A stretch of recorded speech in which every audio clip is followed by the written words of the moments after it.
Duba lawiya ya halitta, rabiya ya halitta, halitta masoyiyata.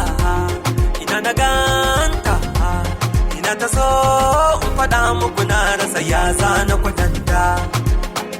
Halitta Allah ya halitta, abu ne ƙarshe a halitta, ya Rasulallah, ya Habiballah, Mustapha bin Abdullah.